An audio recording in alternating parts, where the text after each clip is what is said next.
I'm sorry. I truly am sorry. I really didn't want to make this video. Like, I'm fully serious. I am so sorry, guys. I'm sorry that I'm about to subject you to this video and what it's about, because the topic is truly disgraceful. That topic being the railroad. What? No, alright. I know that sounds bad. In this video, we are going to be looking at my least favorite faction in the whole of the Fallout universe. That faction, of course, being the Railroad from Fallout 4. A faction so dumb that they make fathers' ethics seem reasonable and humane. In this video, I'm going to be evaluating the Railroad in great detail and going over them to see if they are truly as dumb as everyone, including myself, says they are. Are the Railroad's tactics and plans as stupid as they seem they are? Oh, this yoke, Des said you could fly this thing! Sure. We read the manual cover to cover. The manual? You're joking. You're joking. Does the Railroad really have one of the most stupid leaders out of all the factions in Fallout 4? And are the Railroad really the least strong faction in the game?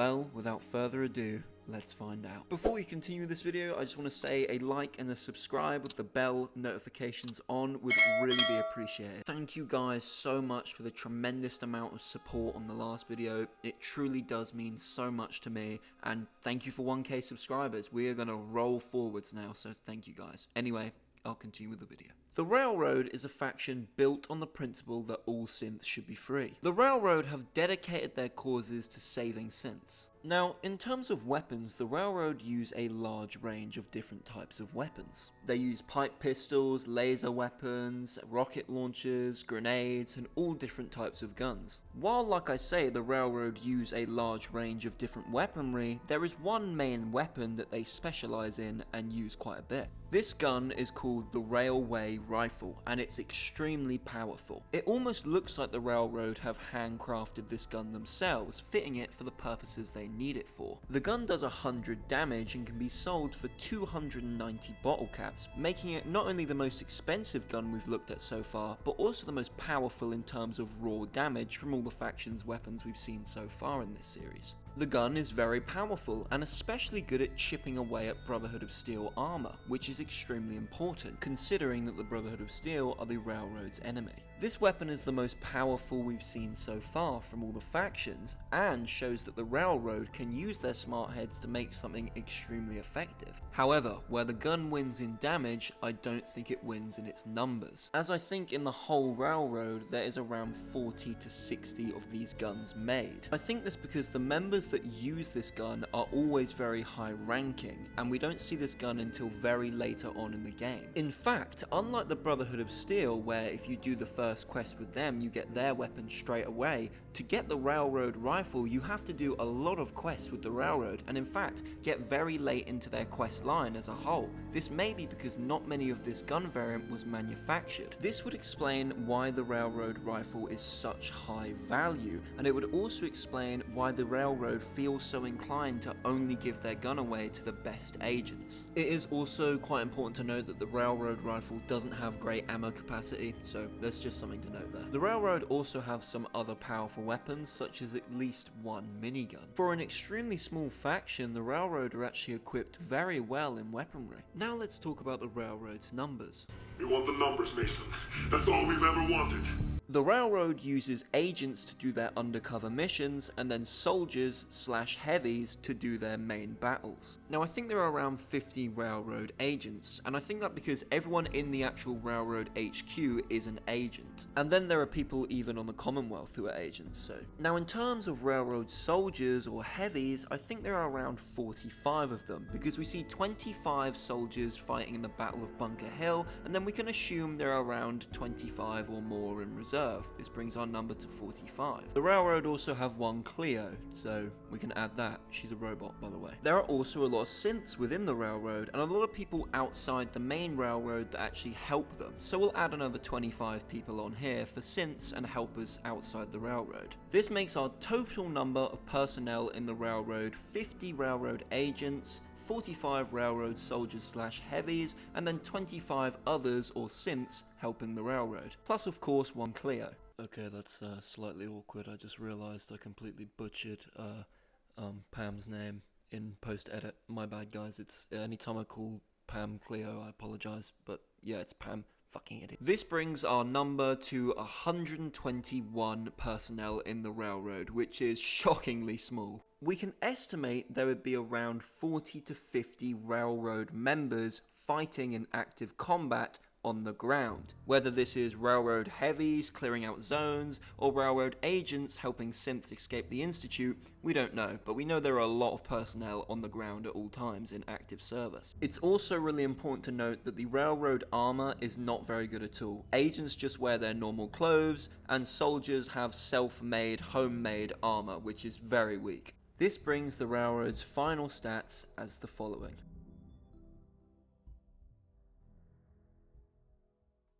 The Railroad are a faction that, much like the Institute, rely on their base being kept a secret from everyone and anyone. No one can know where the location of the Railroad's base is. One quite cool thing to note is that the Railroad are the only faction in the game where their base is actually located within Boston itself. The Railroad's base is located under the Old North Church, a church that is very battered and torn up. Now I must say, this location for a secret faction isn't actually a bad one, because from just looking at the church from the outside, no one would guess that there's a whole faction located under it. However, like I said in the previous segment, the Railroad need more people. They're a very, very, very small faction. That means they need people to know or find out how to get to the Railroad's HQ, their main base. So this brings up the very important question, how do the Railroad get people to find their base? Do they A, go out themselves and recruit and hire people they certainly want in their organization themselves? That's a great idea. B, have some sort of complex puzzle that only the best of the best and the most intelligent people could solve to find the location of the Railroad. And I gotta tell you, it was perfect. Or C, have a massive fucking red line leading you straight into the Railroad's base. Guys, I wonder what it is. Fucking C. I mean, you can't make this shit up, man. The Railroad, a faction that are so small that the Brotherhood of Steel could send 2 squadrons of Brotherhood Knights and completely wipe the Railroad off the map, or the Institute could send a couple courses and decimate the entirety of the Railroad's forces, but yet they have a red fucking line that leads you straight to their base. I think personally the thing that makes this so funny to me is that when you join the Railroad, Desdemona and the others act like it's some fucking impossible task that you found a red line and just followed it into their base. She's like, what? How did you do this? I'm so confused. What? Bitch, you had a red line leading to your base and you told people to follow it. Stop right there. You went through a lot of effort to arrange this meeting. But before we go any further, answer my questions. Who the hell are you? And sure, for a normal wastelander who's interested in joining the Railroad, getting past feral ghouls and super mutants is an extremely hard task and one that many people wouldn't be able to do. But not for the Railroad's enemies, like the Brotherhood of fucking Steel and the Institute. Anyway, once you get into the church, you'll need to head underground and then solve a password to actually enter the Railroad's main base. So you might be wondering, Truth, what actually is the password? Surely it's something complex, something that revolves around like speaking to different people and finding out what the password could be. No, the password is Railroad. The password to the Railroad's base is the name of their organization. And don't get this twisted, this isn't some super secret organization that no one knows about. Bitch, you can go to Bunker Hill and find two dudes in a bar just talking about the railroad. One of the first things you hear in Diamond City are people talking about the railroad. They're not like a super hidden organization in terms of talk abouts. Everyone talks about these nut jobs. What were you thinking? Making the password to your organization also your faction name.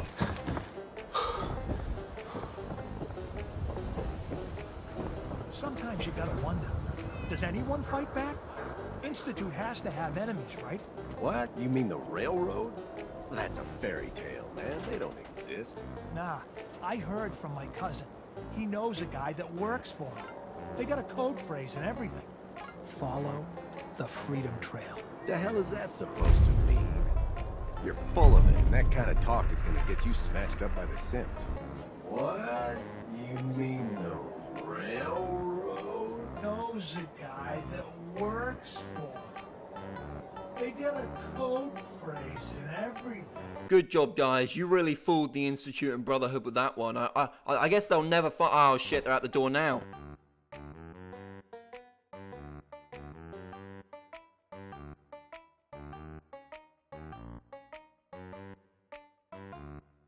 Destroying the railroad hinges on completely eliminating their leadership. Otherwise, they'll simply regroup somewhere else. To that end, here's a list of the 5 targets we believe would cause a catastrophic failure in their chain of command. It's like the railroad was so insignificant to the Brotherhood and the Institute that they always knew where they were. They just couldn't be fucking asked until you do the certain missions with them. It's so good. Not to mention that the base itself is not very impressive at all. Not one turret, not one robot. Oh, sorry, not one robot that actually fights back. It's just long corridors with no guards and then a room full of jackasses. And that is literally it. No one in the church itself, no one guarding the outside of the church, no one to stop and ask what you're doing around the church. Literally no defenses except the room filled with assholes. In my script here, it says to mention that the railroad have an escape tunnel, and that's a good thing, which I will give them some credit. That's a good thing. However, I find it really funny that their escape tunnel actually screws them over when the Brotherhood attack, because they used their escape tunnel as one of the entrances, just blocking the railroad in and sandwiching them completely. That is hilarious.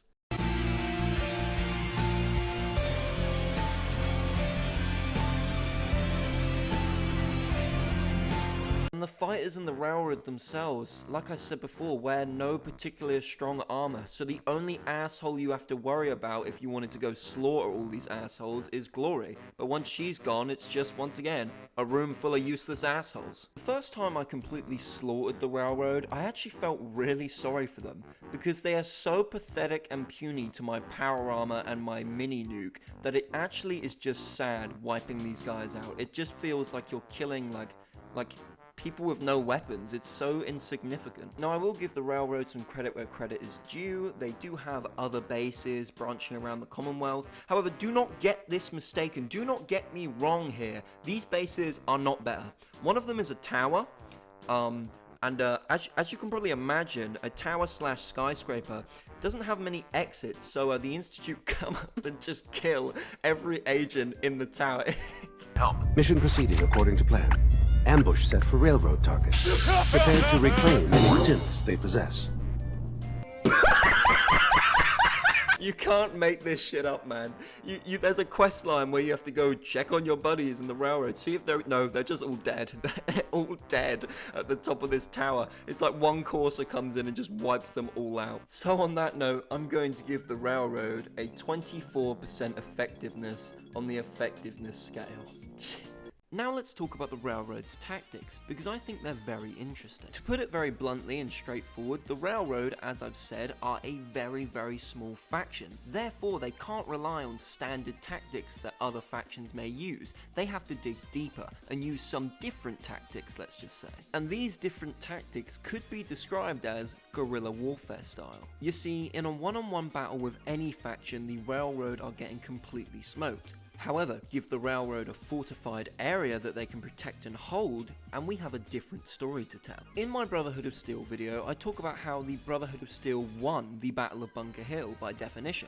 However, technically, the Railroad also won their battle in the Battle of Bunker Hill. During the Battle of Bunker Hill, the Railroad were on the defensive. They were protecting synths from the Institute and Brotherhood, and had to keep them safe. You see, but in this case, the Railroad weren't stupid. They do not have the troops to hold this large town from the outside. So what do? They place a few troops as mere distractions and diversions, or to slow down the enemy on the surface of Bunker Hill. And then they have the vast majority of their troops actually underground in their hidden base where the synths are being held.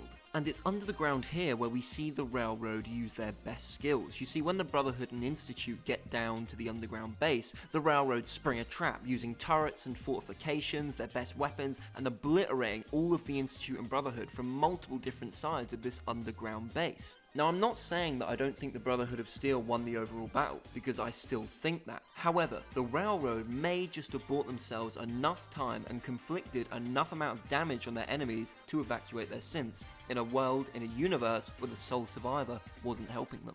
Give some Railroad heavies some good guns, decent equipment, and some turrets, and let them spring an ambush, and the Railroad are in their prime. The Railroad's tactics are extremely interesting, and very fun to look at. But I've only talked about the Railroad soldiers, the foot soldiers, the frontline men, the men who fight the battles. I haven't even spoken about the Railroad's undercover agents, who do their work, like I said before, undercover.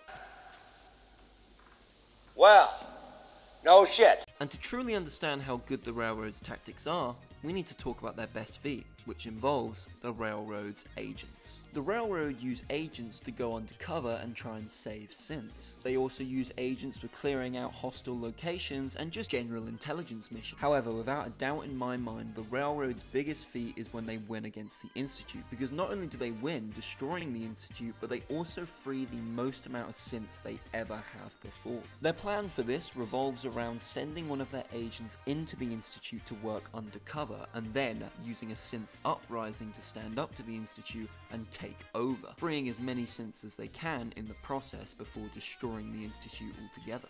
And once again, this shows how smart the Railroad can be. As they said it themselves, they don't have the manpower and the numbers to take on the Institute on their own, so they need the synths to help them. They need the synths to start an uprising of their own, to fight alongside the Railroad for their own freedom.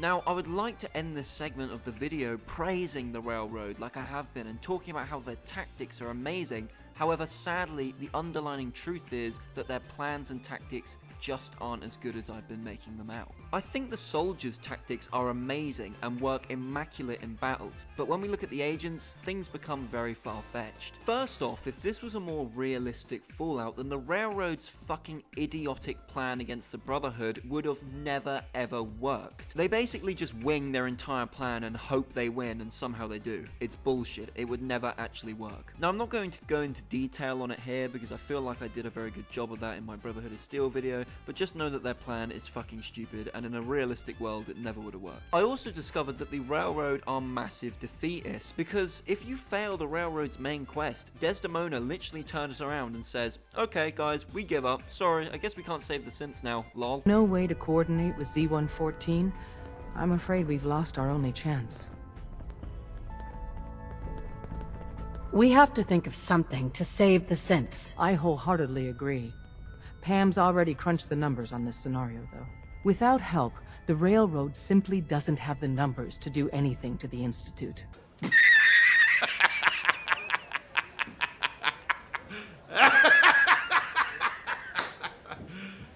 You serious? And the Railroad's plan doesn't really make much sense for the Institute, considering that they want to free synths, which, don't get me wrong, they do, but at the same time they are literally dooming synths because, well, they blow up the Institute, meaning they destroy the only place that is capable of making synth life. meaning that in the long run, the railroad are the reason that the synths actually become extinct overall, because they destroyed the one place that could manufacture and make more of them. The railroad's tactics from a combat point of view are actually quite good, as they use guerrilla warfare style to really take down their enemies in ways I've never seen before in the Fallout universe. However, when we dig a bit deeper, we can see that their planning is fucking abysmal, and the missions that they go on make absolutely no sense. Overall, I'm going to give the railroad a 64% effectiveness on the effectiveness scale for tactics.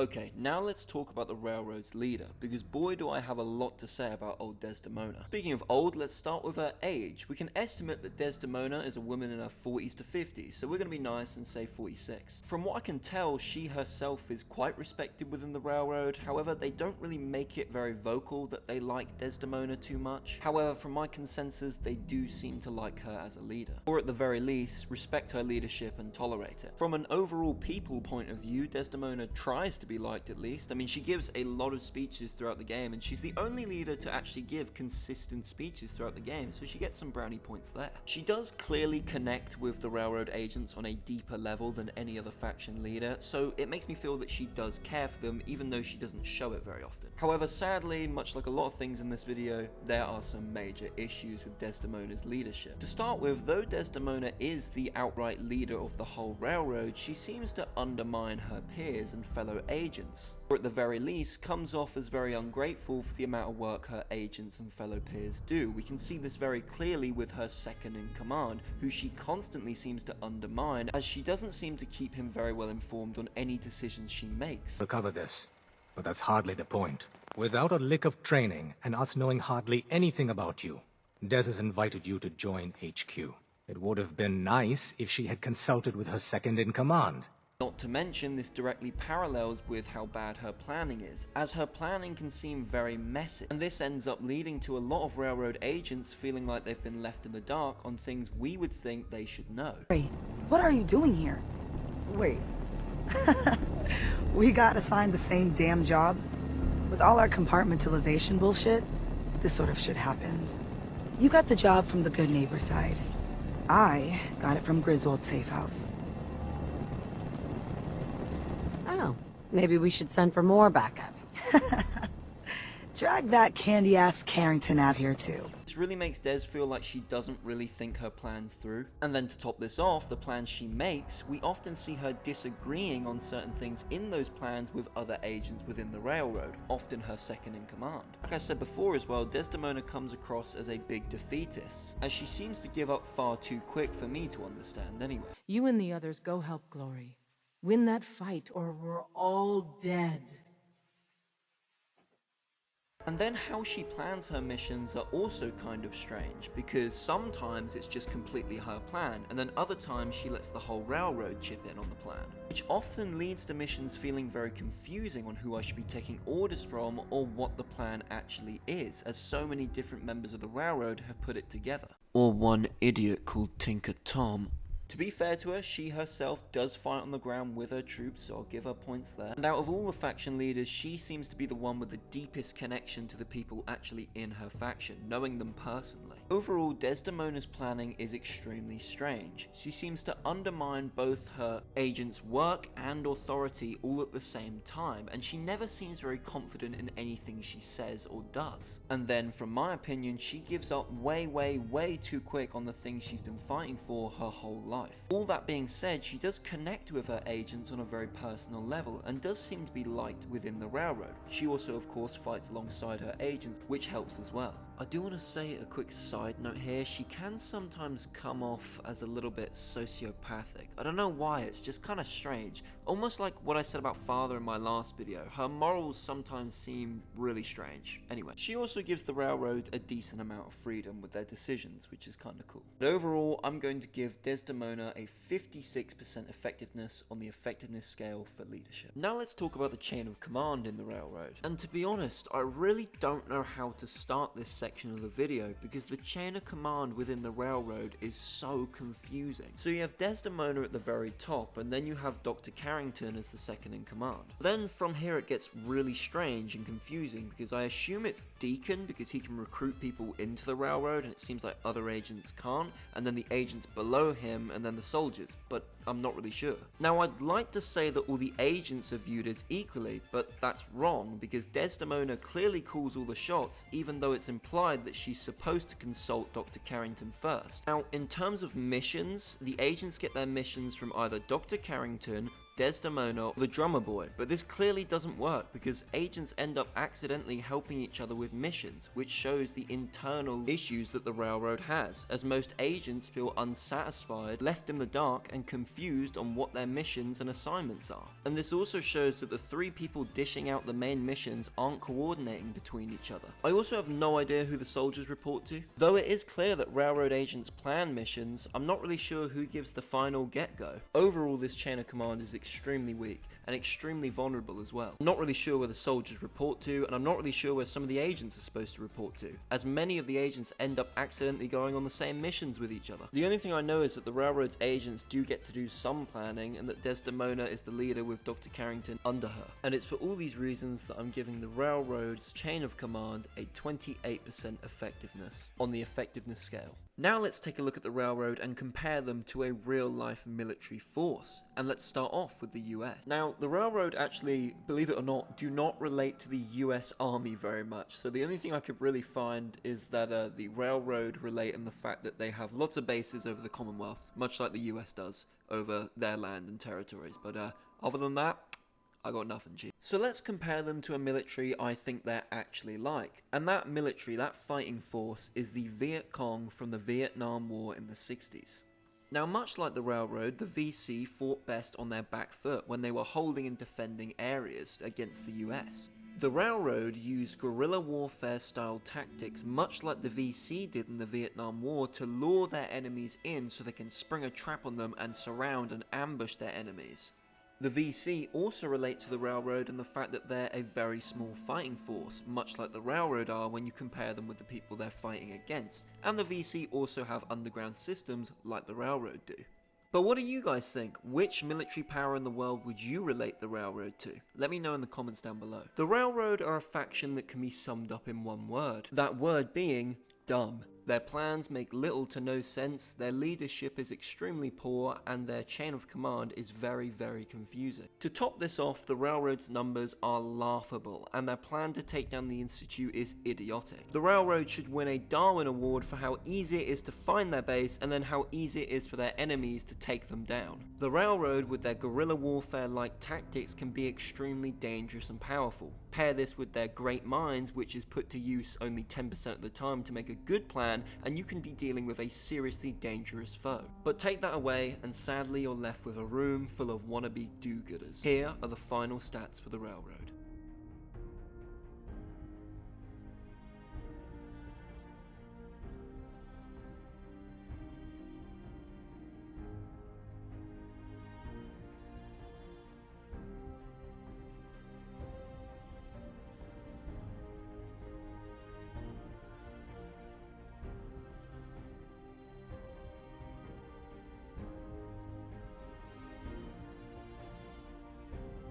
Thank you guys ever so much for watching this video. If you guys enjoyed it, please do leave a like and subscribe. I really enjoyed making this one. I really hope you guys enjoyed watching it. And yeah, if you like the video, please let me know down in the comments down below. And also let me know what you think of the railroad as well. I will be doing a video on the Minutemen next, so stay tuned to that. Thank you guys. You guys are great. Supporting this channel is incredible. Thank you all so much. And I will see you all in the next video. Stay safe, guys. Goodbye.